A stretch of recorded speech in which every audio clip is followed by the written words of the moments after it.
It started in an innocent-looking laundromat.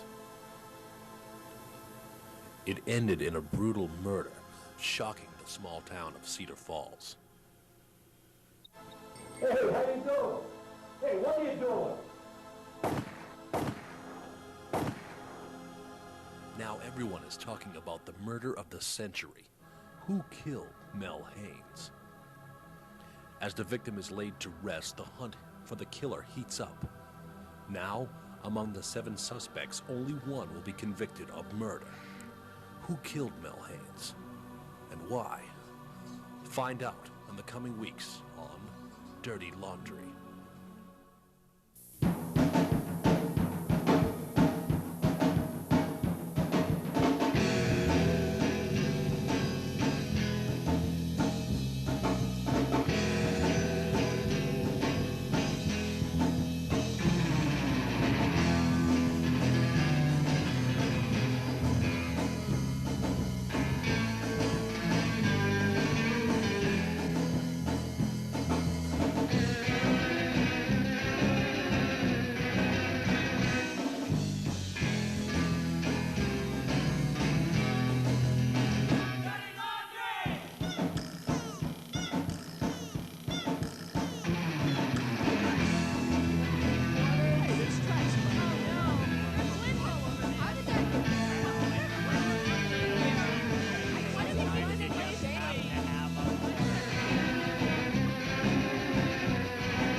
Outside this here building. Just getting rid of some garbage. Oh, well, we seem to have forgotten some articles in one of the machines, so we are just back here to collect it again. Good timing. Pardon? Madam?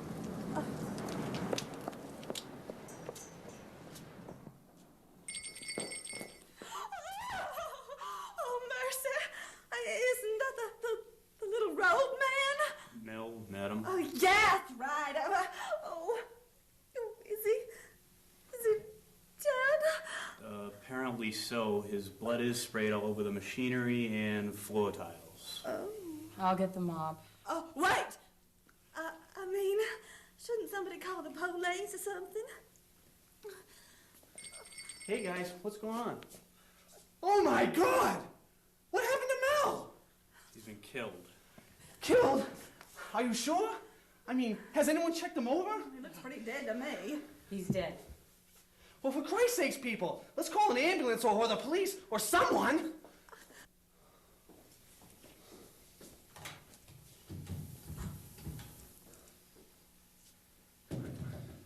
Yes, hello. I need some assistance.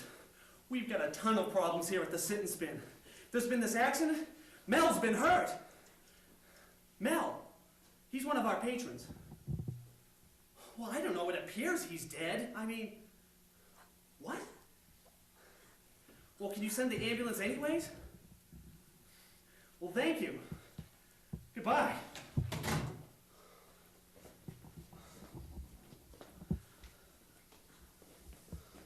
Well, help is on the way. Oh, Larry, what happened to poor Mac? It's Mel, Blanche, and I don't know. I was kind of steamed at him. I mean, I just went to step outside for a breath of fresh air, to clear my head.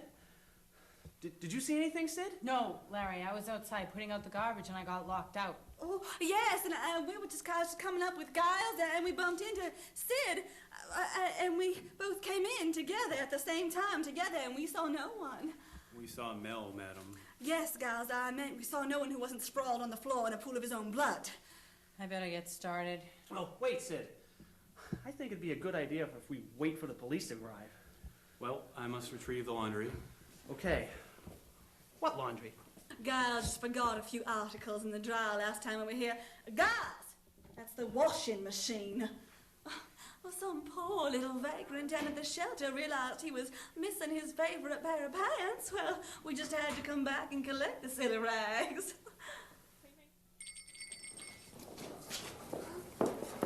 Evening, folks. I'm Officer Baroque. This is my partner, Officer Watts. We understand there's been a little trouble down here. Yes, officers. My name is Larry Alkali. I'm the clerk here at the Sit and Spin. There's some sort of accident. I believe this man is dead. Oh, Apparently, did any of you see anything? no. No. You see, I was taking a short break, and the maintenance man, Sid, was out back dumping the trash, so no one saw anything. So who are you two? Officer Miss Blanche Rhinestone of the Rhinestone Ranch. This here's my butler, guys. I would expect a public servant like yourself to be familiar with such city dignitaries. Well then, Ms. Rhinestone, perhaps you could explain to me what you would be doing in a laundromat. Of course, officer. As part of my many charitable functions, I have taken on the task of ensuring that Cedar Falls homeless have April fresh clothing. You do laundry for the poor? Proudly, officer. Officers, when is that ambulance going to arrive? So, Mr. Alkali, first we must bring in the forensics teams, give this place a good run-through. Forensic team? Yes, sir. It's pretty obvious what happened here was no accident. We're gonna have to bring our boys in here to scour the place for any clues that might give us a lead. Are you saying that this was a murder? That's what I'm saying, Ms. Rhinestone. Did any of you misfits know this guy? Well, yes,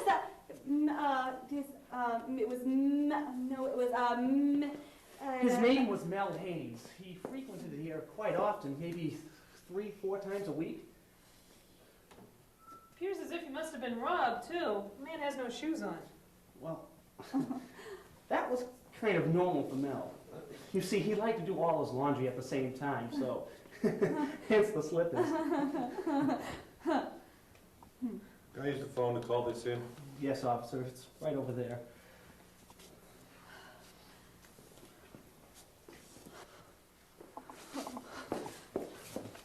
Well, this is definitely going to infringe upon my little homeless friend's evening plans.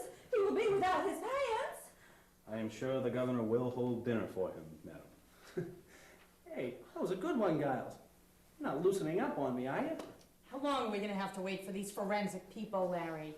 Oh, it shouldn't take long, buddy. They just need to examine the place and try to find out who would want to kill poor Mel. Oh.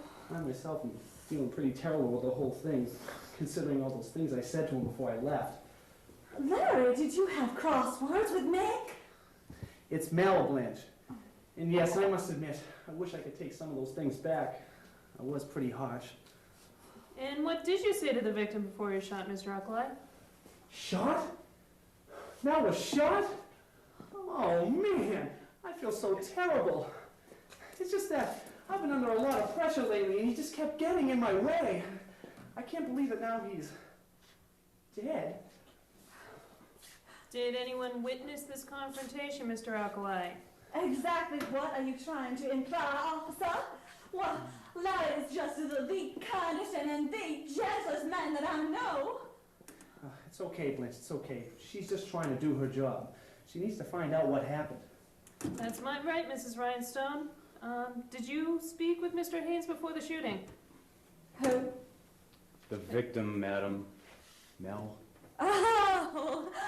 But no. Neither Giles nor myself had spoken with the little rogue man.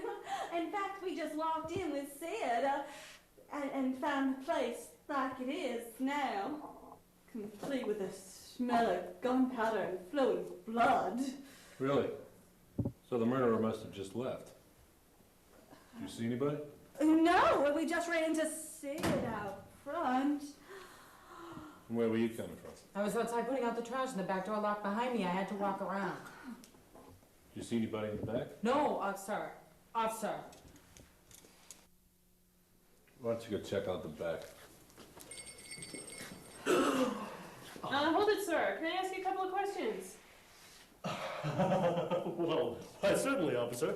Although I can't imagine what about. You see, I'm new to the neighborhood, and I must have just walked into the wrong storefront. Yeah, this actually looks like one of those coin-operated laundromats. This isn't that bowling alley. Oh, that's 2 doors down. Well, thank you. What happened to Mel? I mean that guy that's laying on the floor. There's been a homicide. Really? You notice anything unusual in the area? Why, no. Heck, I've never even met Mel before in my life. See, I'm new to the neighborhood, and I've never been here before. Hey, Tim. Over here. You want to try this again, sir? You know what? This is the laundromat. My wife and I came here when we first moved here. Yeah. And that's that nice clerk. Lenny. Lenny, that's his name. I think that's his name. That's what he was. Yeah. And that's Mel. You see, I didn't recognize him with clothes on. Not that I've never, see, he's always done his laundry in his robe. Not that I've ever seen him naked. What? Hey, Tim. Did you forget something this afternoon? You and Tina sure did bring a lot of bundles. Well, I really can't. Okay. Wipe the egg off my face. I guess there's no point in carrying this charade any farther. It's time I came clean and admit the truth. What might that truth be, sir? Well, the truth is, officer, that I'm looking for my wife. You see, I haven't seen her all day. Well, this always happens to us. We always get separated like this. You gotta be kidding. You two are joined at the hip. Well, anyways, as you can see, Mel has garnered the spotlight for the moment. Yeah, apparently. Is he dead? Yes, unfortunately so. And I feel so terrible about it. Well, I would too, Larry, if I yelled at him the way you did today. Larry, you did! No! No, of course not. Hey, Mel and I were friends. I mean, I probably knew him better than anyone else here. We were real friends. And well, friends tend to have arguments. Unfortunately, this one will never be resolved. Hey, what's with the ambulance? What's going on? My God, Abacus, what do you have, a radar or something? Canada Alkali. Jesus, what happened to the town crier? He's been shot. Shot? Wow. Is he dead? Who shot him? We don't know, Malcolm. So unfortunately, that doesn't leave you anyone to represent in any legal matters. Your humor evades me, Alkali. This is a serious matter. Now, anybody see anything? No, the place was empty when it happened. He's been shot. Christ, what am I going to do now? Oh! Blanche. Oh, Timmy! Blanche. Oh, no, Blanche. This is horrible. Tim, we are all so very upset about the brutal and untimely demise of poor Mitch. Mitch, you mean Mel? When we cut down in the prime of his life.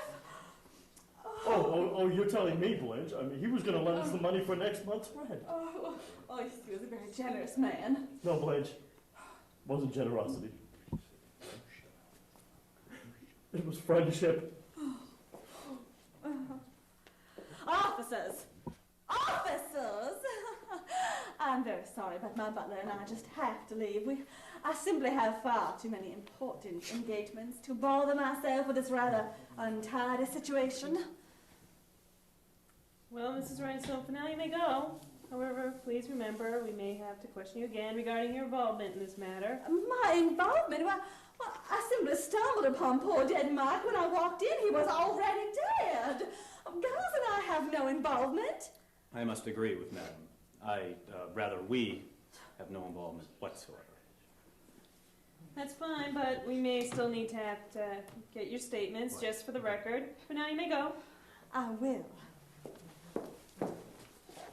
Come, girls.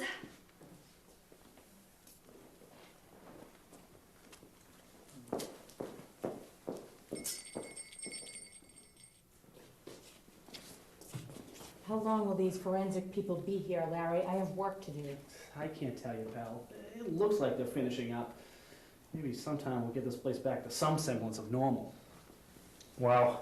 I can't believe good old Mel's been shot. Not that the guy didn't have it coming. Abacus! I can't believe you. I mean, have some respect for the guy. He was a human being, you know? Which I might add is one rung above you on the evolutionary scale. Yeah, funny, Uncle Eli.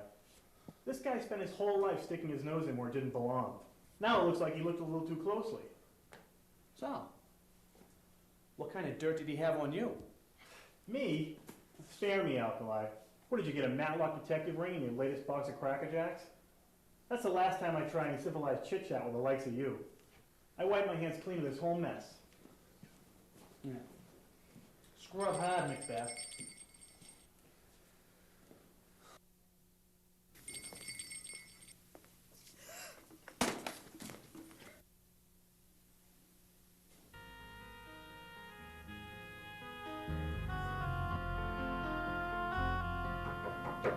Come in. Come on in, Steve. I hope those are the sales reports I needed. Yep, sure are, boss. I think you'll find the figures quite impressive. We made some real strides in the last quarter. We'll be sending a copy of this right over to Mr. Kent just as soon as it meets with your final approval. Okay, good, good. Why don't you have a seat here and we'll go over this for a minute or so. I guess we'll all be seeing your wife again really soon. What? Oh, your wife. Her birthday's this time of year, isn't it? You planning another bang-up party, or are you going to celebrate a little differently this year? I'm not sure I really know what you mean. Well, a rumor has been going around the office that you're planning a surprise party. Not that there's anything wrong with that. Just thought I'd let you know the cat's out of the bag and probably moving around the office pretty quickly. Yeah, well, that's the grapevine for you. We'll let you in on this. Well, I wouldn't feel really comfortable being a stool pigeon. Let's just say somebody overheard a really mysterious phone call you were having, and she's drawn all kinds of wild conclusions. So what's the flock chirping about this time? Is it an affair or illegal corporate trading? Maybe bribes to public officials? Murder. Oh, murder? Who? When? Well, you, of course. I'm not really sure who the victim is, but you're definitely the guilty party. Well, there's been nothing that exciting going on here today. I've been bogged down with the reports. As far as the phone call, you're right. I was planning a party for my wife, but I'm going to have to cancel the party now because we've received word that her mother is very ill. Oh, I'm sorry to hear that. Yeah, she's going to be flying out to stay with her for a while. I'm not even sure when she's going to be coming back. Oh, well, I truly am sorry, and please give her my best. I will. Of course, this whole ordeal means that all the planning and secrecy has been for nothing. Well, you can always throw her a belated party when she gets back. Well, we'll have to see about that. Listen, Steve, I think this report's going to take a little longer to read than I thought. You think you could come back in about 20 minutes or so? Sure. Yeah, no problem. I'll get a start on some other paperwork, and I'll just be waiting for you to call me in. Okay. I mean, I'm sure it's fine. I just want to give it a good once-over before Kent gets it. Sure, no problem, boss. And could you close the door? I'm going to need the piece. Sure.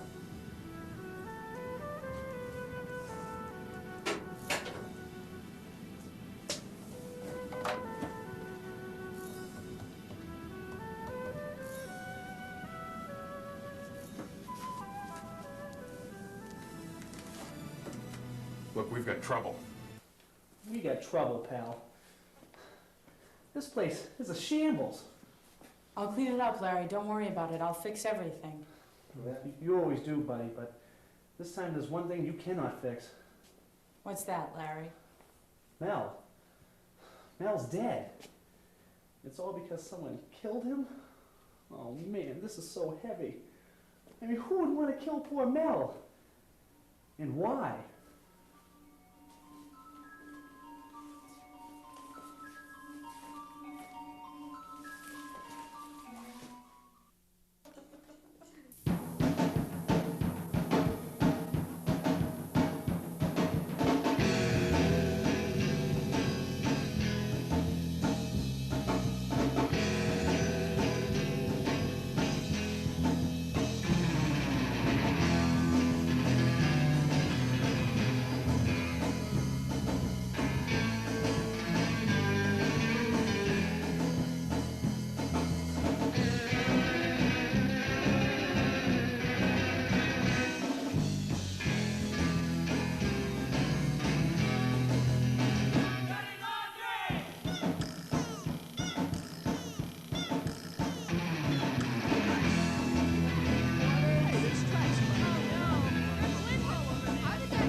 This program